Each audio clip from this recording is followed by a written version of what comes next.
fidèle na poste na biso na Monzila TV ya mama Sylvie Monzila Mbote oyo Monzila Mbote otopesi pe Mbote penze sika azali pe tolobine merci pour la confiance et espace ya pesi biso pour que tukoka kokoma na mboka na bino bandeko balandi na mission ya lelo tozolobe la religion toza déjà na semaine sainte oyo ba catholique ebandaka jeudi vendredi samedi et sukaka dimanche mokolo ya résurrection oyo tobengaka Pâques mingi bametunaka semaine sainte ndeni autour ya makambo wana ya trop de débats, il y a trop de réflexions, trop de questions autour au cours de cette émission oyo bino botunaka lokola mituna bokozwa biyano.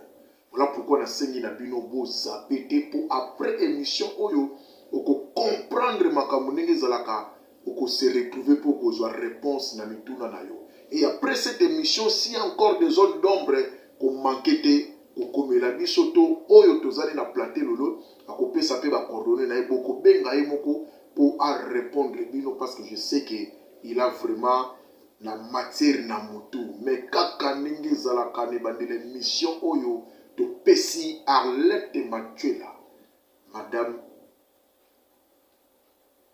ya papa trésor bakatu seka na Belgique siko zali to pesi mbote to vandisi oye lambezo ganga na nzoto na ye babengaka ye le mannequin de Djobour Blaise Monzila. Voilà soki ndeko ziko mboma mona ya bato ya mimi mboma soki akoki kofungola caméra pour te découvrir na bino oyo to ko partager na plateau na biso ya mokolo malelo.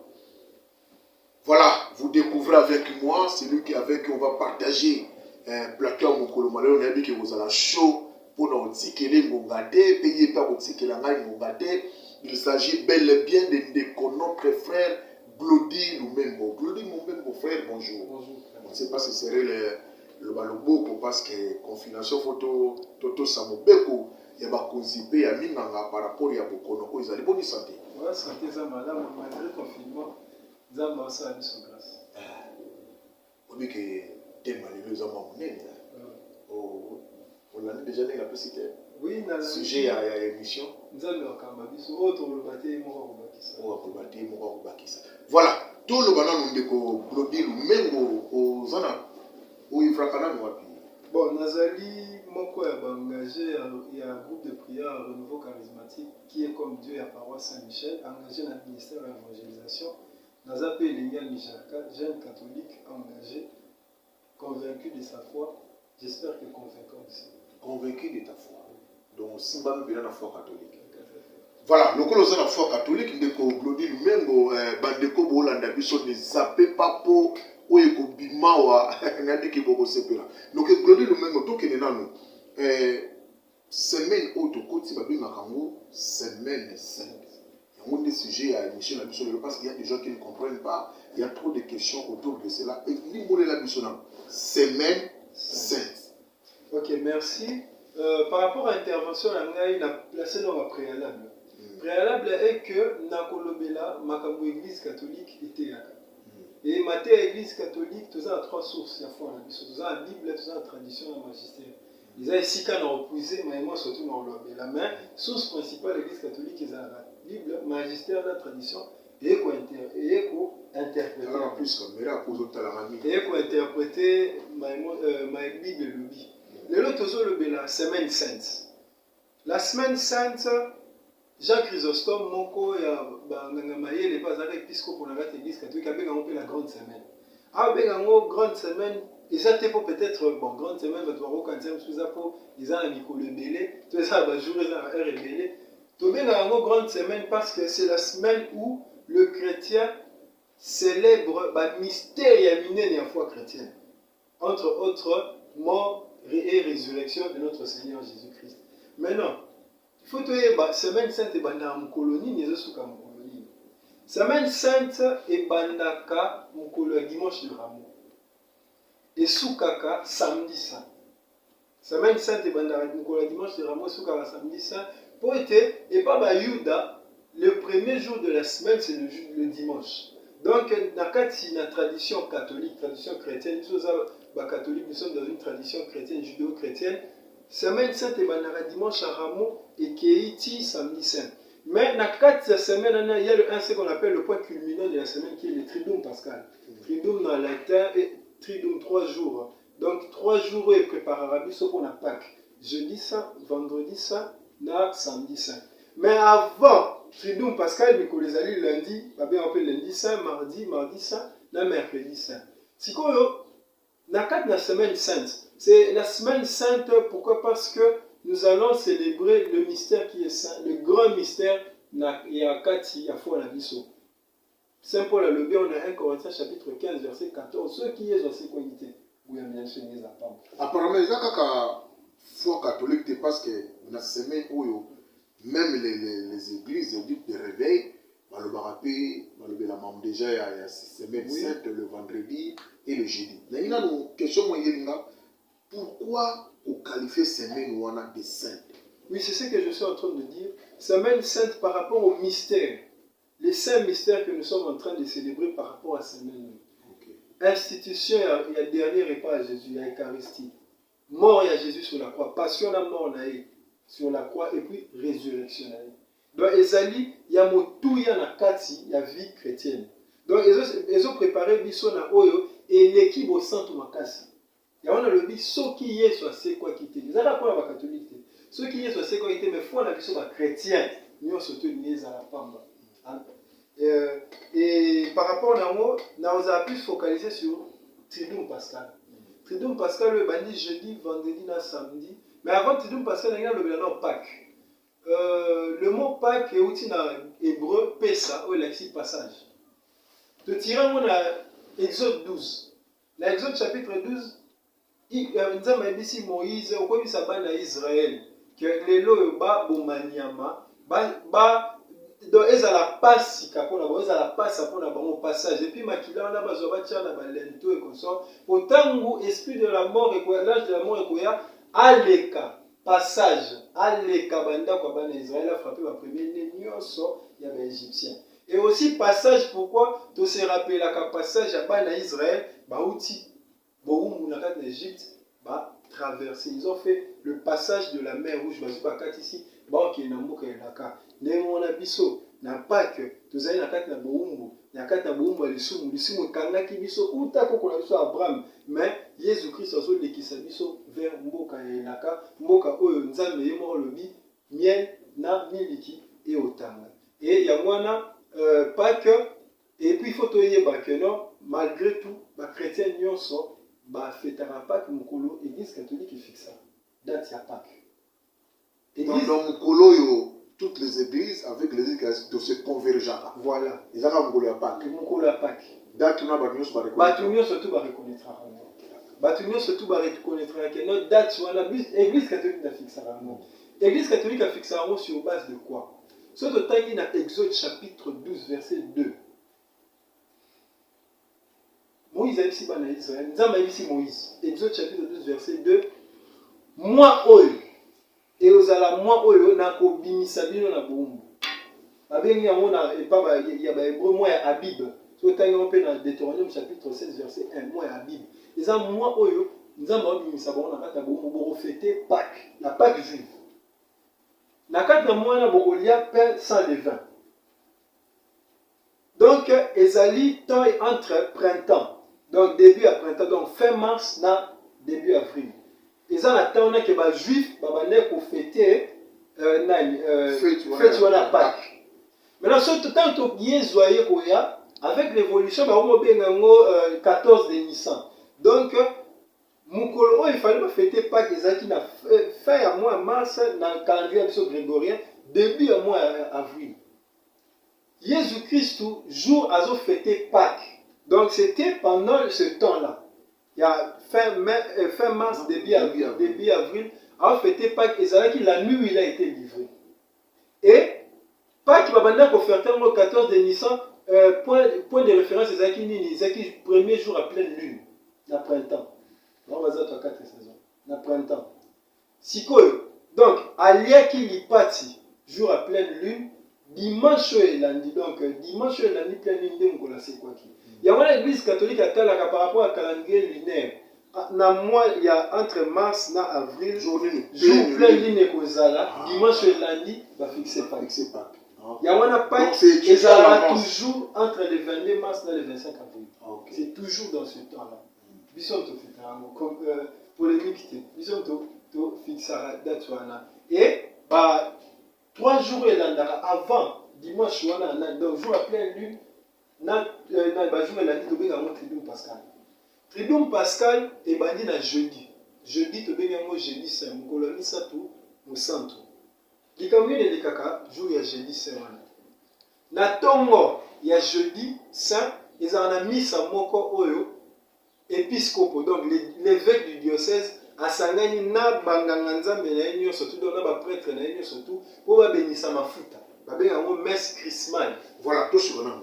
Ça crée aussi moi polémique ya mike les uns disent que ça mokolo oyo évêque asangisaka prêtre pour renouveler bondoki parce que misusu balobaka l'église catholique eza église ya bandoki il y a trop de magie là-bas eza pena mokolo ke na mna ko renouveler nde bondoki place moto azalaka te ezalaka kaka évêque na baprêtre ndenge olobi asangisaka bango non c'est bizarre. Pour expliquer biso na makambo esalemaka ndenge nini mpona koéclaircir le peuple de Dieu. Ce qui est sur messe chrismale esalemaka nini dans les secrets nini na butu balobi asangisaka banani basango me bato mpe bazali fidèle okoya kokoti eza na cathédrale porte eza pole de messe yo mpo koya okoti rite nango eyebani ndenge messe ezalaka kaka me ekoma na ntango moko abenisi mafuta ntango abenisi mafuta epuis ye na banganga nzambe basali promesse basali renouvellement ya promesse na bango ya kibonganga nzambe ya komikaba ezalaka solennel eza solennel ya komikaba epai ya mokonzi esili donc kibonganga ezali te maloba oyo alobaka banyonso tu bayokaka yango atandi maboko batieli ye micro atanga maloba akoinvente maloba te eza maloba uto basiècle na basiècle baévêque nyonso tu babenisaka nango mafuta et aussi likambo mafuta déjà toyebi ke na kati na bible mafuta eza na place moko importante so totali na kati na bible esika liboso baevokaka mafuta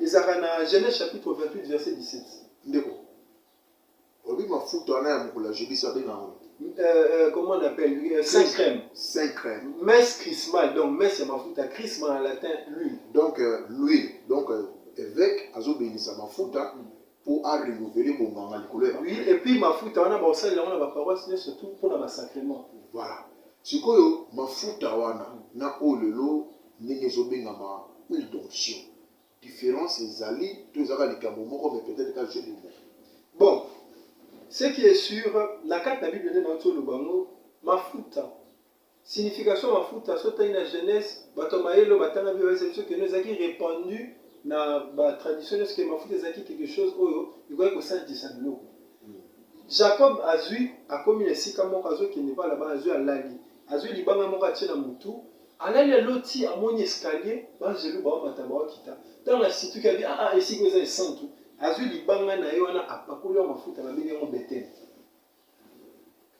premier endroit balobeli mafuta na kati na bible maintenant tokomi na bana Israel babuti boumbu bakoti bazokende terre promise nzambe ayebisi Moïse siège de la matière Exode chapitre 30 ayebisi Moïse que non okosala huile d'onction ezalaki mpona kopakola balévite Aaron na bana na ye donc mpo kibonganga nzambe na kati na bayuda ebandeki kozala na kati na famille mpo ozala na nganga nzambe na tiri bayuda ifale ozala na famille descendant ya Lévi yango wana ifale ozala nganga nzambe bakopakolo mafuta Exode chapitre 30 le verset 23 à 25 ezobisa biso biloko nini bando otyana mafuta wana bando ozwa huile d'olive na baparfum batangi baparfum na kati basangisi c'est ce qu'on appelle l'huile d'onction et dans l'église catholique tant basala Saint crème bazora huile d'olive na même parfum basangisi mais il faut la bénédiction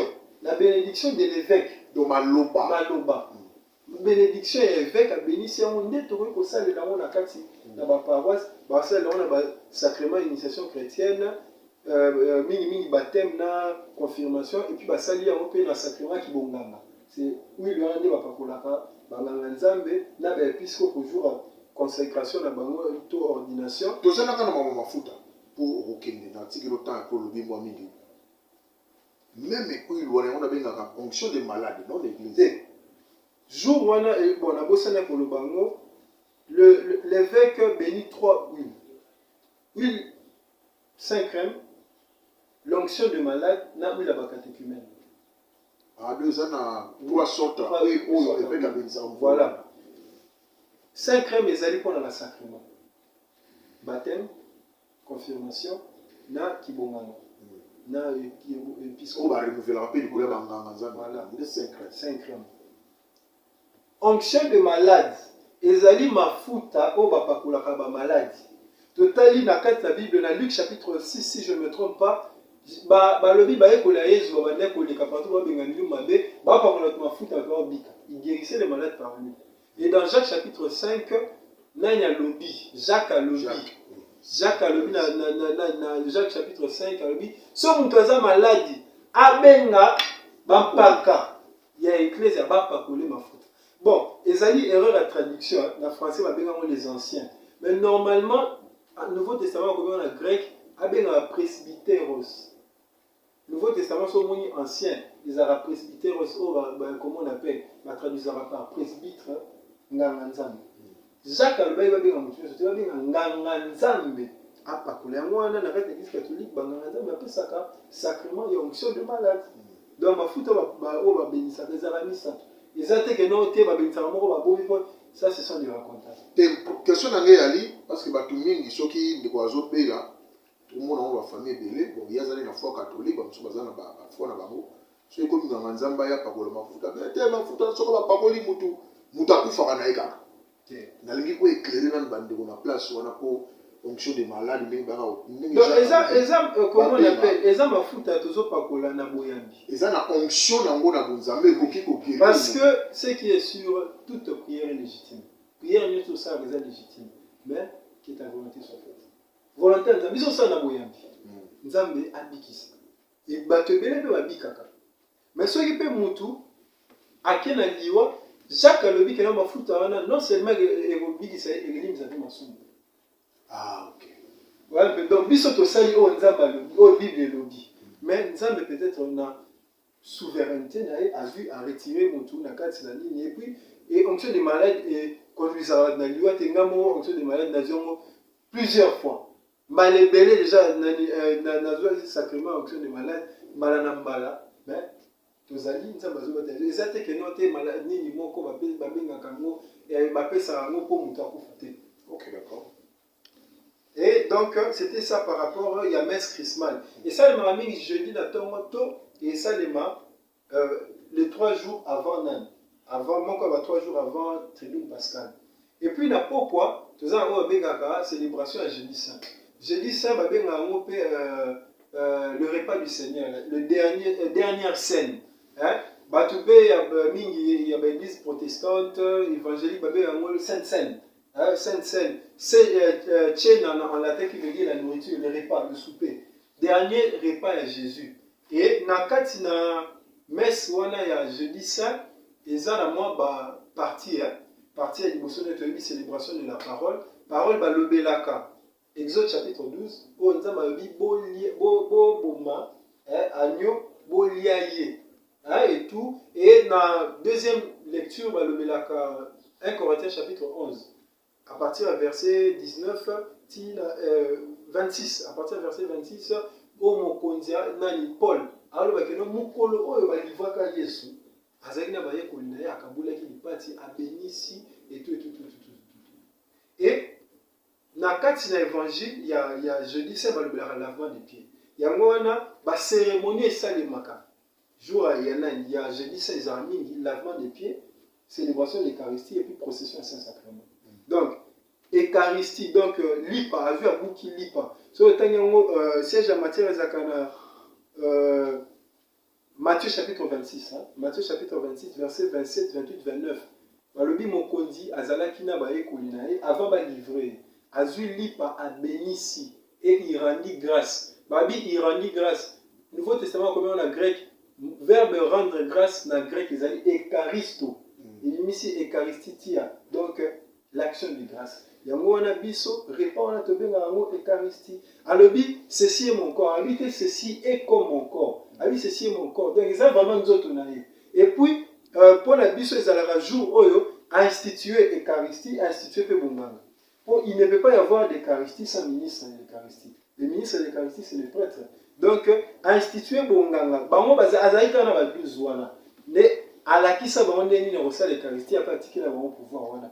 Bon, on les a parenthèses, les arguments moi la théologie pour on le bakeno.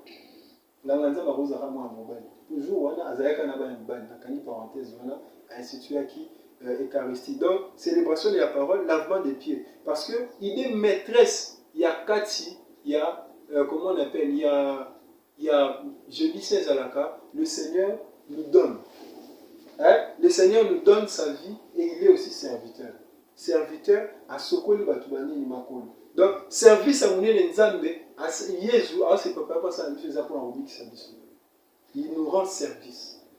À Sokoli Bango, à l'image sur la route, Pierre habité, ko Sokola Naï, nani, nani mfa sokote abifo na Sokola. À Sokoli Pierre, ah, c'est beau Sokola tant de mobile. Jean 13, 10, Jésus le dit, Kakamakole Koki. L'eau qui nous lave n'a pas besoin de franchir tout notre corps.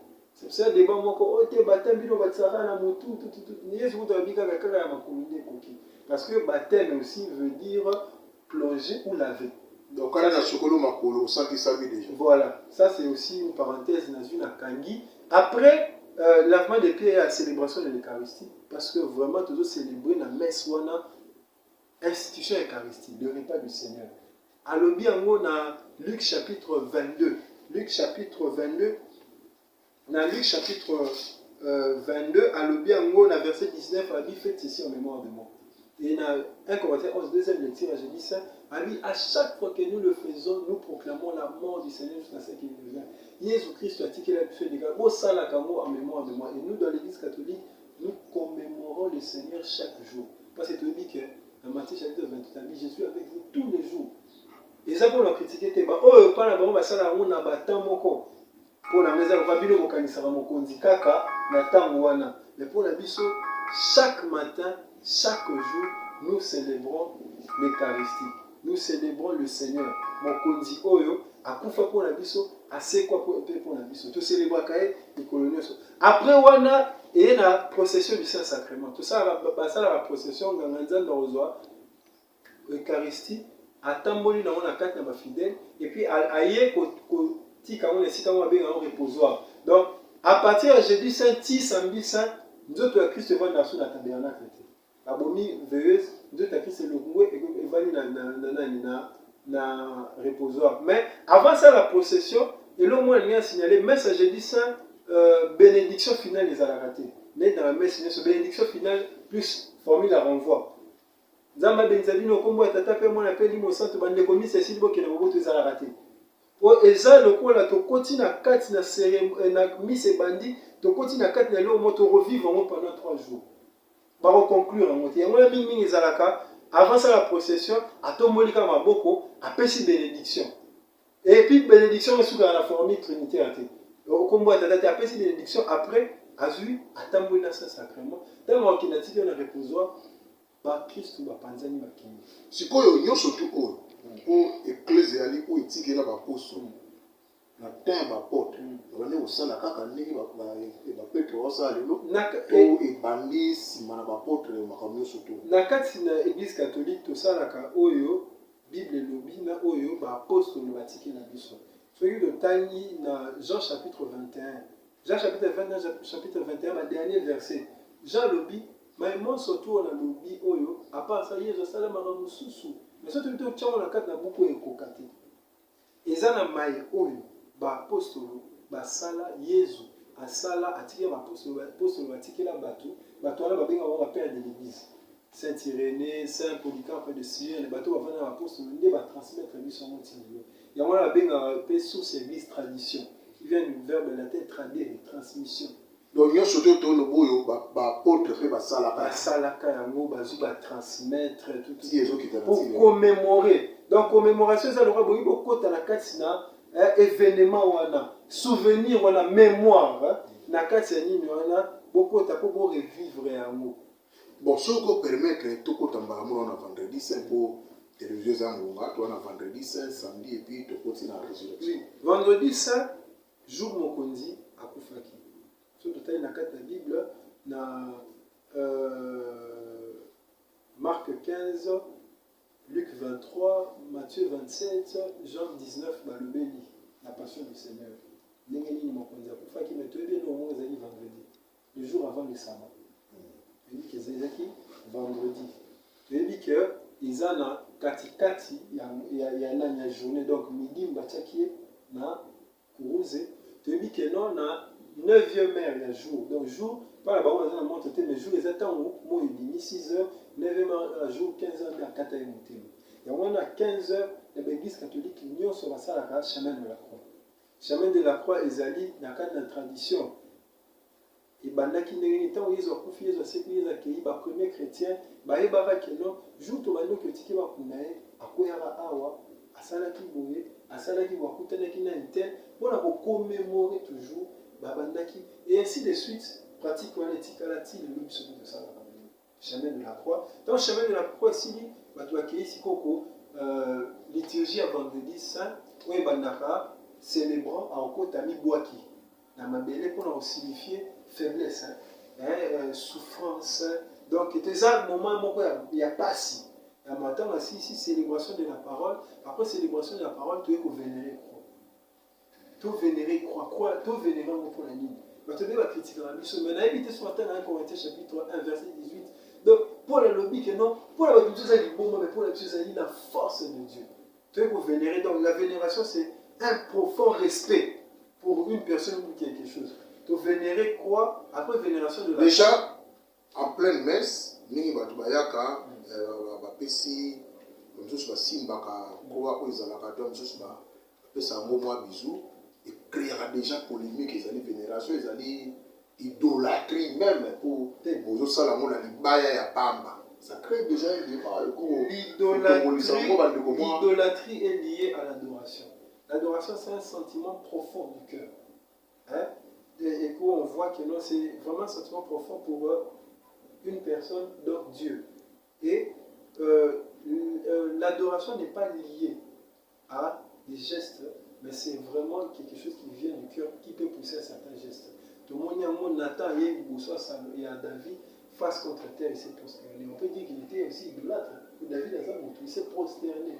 Nathan le prophète. C'est prosterné. Un roi, deux rois. Le prophète, Élisée, c'est prosterné. C'est prosterné et tout n'est pas synonyme de l'adoration. Et ça, le de l'idolâtrie. Oui. Donc l'adoration est liée à l'idolâtrie. Aussi, il faut voir dans la Bible, contexte Nzambe a pekisa bikekoni tout. Bana Israël va tout faire 400 ans en Égypte. Bamoni banganga magicien bayebi mpona bango nzambe eza ya bikeko yango ntango babimi nini eloko ya liboso alobi bosala nzambe ya bikeko te. Bachrétien mosusu bainterprétaka passage wana mabe balobi oyo te nzambe apekisi bikeko te, nzambe apekisi bikeko te, nzambe apekisi bosala bi. Premier verset il y a Exode chapitre 20 ezali je suis votre Dieu, vous n'aurez pas d'autre Dieu. Na logique wana nde bozala bikeko te poso apekisa bikeko na temple ya Jérusalem bikeko ya minene. Na kati ya temple à Jérusalem, des chroniques chapitre 3, sur le verset 10, Salomon a sali de bikeko ya minene ya ba chérubin, ba dessin ya ba nyama na lieu très saint. Ba image o nzambe apekisa ba image te, nzambe apekisi image te, nzambe apekisi une divination. Rappelez-nous dans le passage au péché. Des chroniques chapitre 3, le verset 10 à 20, la construction, la construction. Il y a temple et des chroniques 3, 10 à 20. Donc, bikeko, nzambe apekisi bikeko te, nzambe apekisi ndeko komisa bikeko wana ba nzambe. Yango na biso na l'église catholique to adoraka le Saint-Sacrement. Parce que tu dis que non, Jésus est mon rabbi, ceci est mon corps. Rabbi, ce n'est pas, mais ceci est mon corps. 1 Corinthiens chapitre 11, nani alobi ya mo Pierre et Paul alobi que non, ezali nzoto ya Christ. Yango na bino ko respecter mo te bongo na ba malade ebeli bazali. Eza te que non te eza lokola te, c'est vraiment le corps de Christ. C'est ça. Bikeko eza mabete. Et aussi premier rôle à bikeko dans l'église catholique eza pédagogique. L'autre eza na babuku et tout kala buku eza na te. Buku yemba buku liboso o ba imprimant. Muto a créé imprimerie comme Gutenberg, buku liboso imprimé dans la Bible en latin. Vulgate.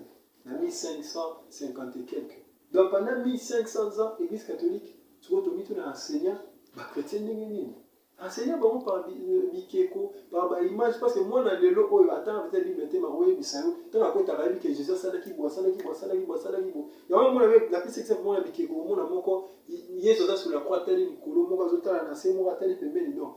Si tu as mis ça, entre tes mains, j'ai remis mon esprit, Atali, Nassé, fils, voici ta mère. Donc c'est pour nous enseigner.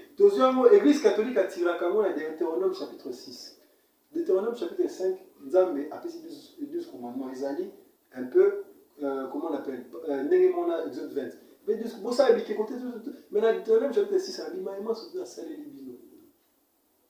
Pour vous ça n'a monté. Pour parler de la bino, ça n'a monté. À verset 6. Beaucoup mango na banda kuna bino. Voilà, beaucoup mango na banda kuna bino. Bali mo chama même na maboko. Bo sala ngo pote bana na bino to ba otu na bino le bakenzambe abinisa biso. Voilà na lingi pe moment moké bobo sana yango te ningi pe tozolo bana bino que le vrai adorateur ya paroisse Saint-Michel basali musala kitoko yo wapi o nazo senga na bino boyoka pe bobo sana yango te kaningi mokonzi alobaki bobeta na YouTube na bango na compte YouTube na bango babengi yango le vrai adorateur de Saint-Michel pour découvrir l'album Malouange. Mais pour tout côté sabino déjà na ben na sengi na ndekwaza na derrière na za na régie après ça biso moi quelques minutes kaka ya Malouange pour bo sepela bongo tozonga na ko continuer émission na biso.